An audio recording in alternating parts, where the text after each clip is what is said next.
My name is Meera, and I have been deaf since I was 10. It all started when I was 7 years old.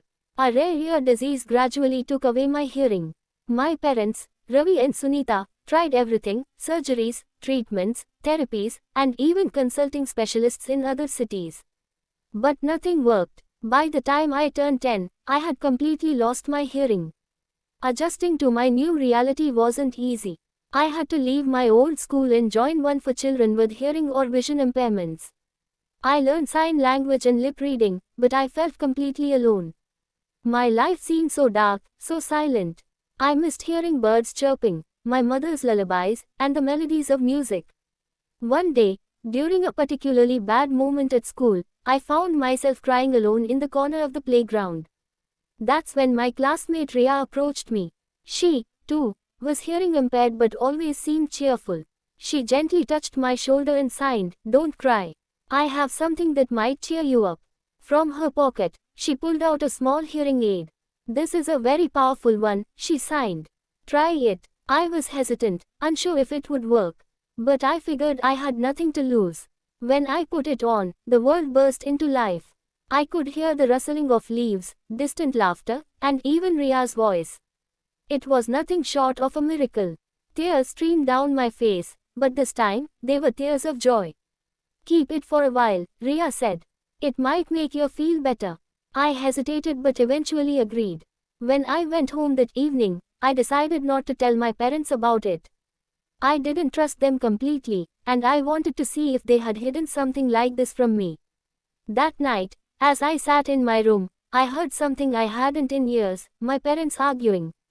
"Sunita, you are spending way too much money on these handbags," my father said angrily. "We're drowning in debt because of your shopping addiction." "It's all for appearances, Ravi," my mother retorted. "You know we need to maintain this image." I was confused. My father managed a small shop, and my mother didn't work. How could they afford designer handbags? A few days later, my parents dressed up for a fancy dinner at a wealthy man's house. My mother wore a glittering sari and matching jewelry. "Don't wait up," my father said as they left. I stayed home, enjoying the rare quiet. But around 10 p.m., there was a loud knock on the door.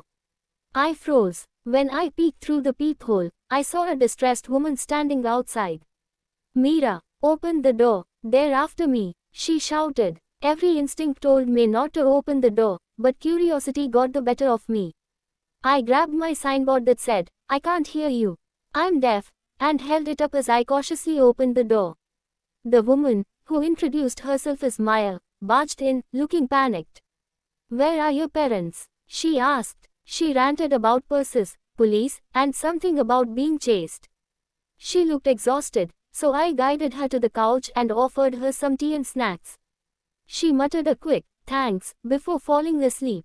When my parents returned and saw Maya, their faces went pale. "What is she doing here?" my mother whispered harshly. My father signed to me, "Go to your room, Meera." I pretended to obey but hid nearby to eavesdrop. I heard fragments of their conversation.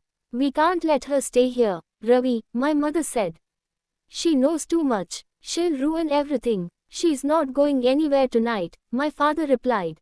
"For now, we'll move the merchandise to the safe." This was the first time I'd heard about a safe.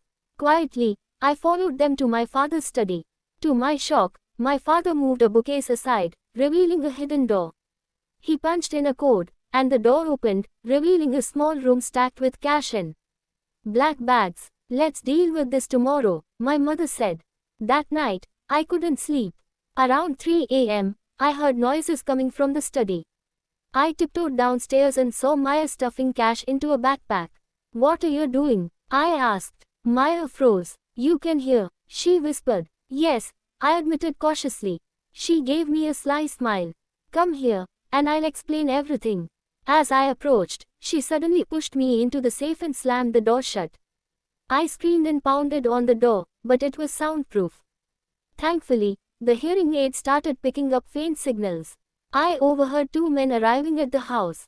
"Where's the merchandise?" one of them demanded. My parents reluctantly opened the safe to show them the bags. Just as the men stepped inside, my father shoved them in with me and locked the door again. The two men didn't notice me at first. When they did, I decided to scare them. Leave this place, I said in a ghostly voice. They screamed, thinking I was a spirit. Eventually, my parents let them out, and the men fled in terror. My parents didn't even see me hiding in the corner. The next morning, I returned the hearing aid to Ria and decided to pretend nothing had happened. But I knew now that my parents were involved in selling counterfeit designer bags. They had been living a double life, and I wasn't sure what to do about it. Should I confront them? Should I take some money from the safe to buy my own hearing aid? One thing was clear, my world would never be the same again. Thanks for watching. Please like, share and follow.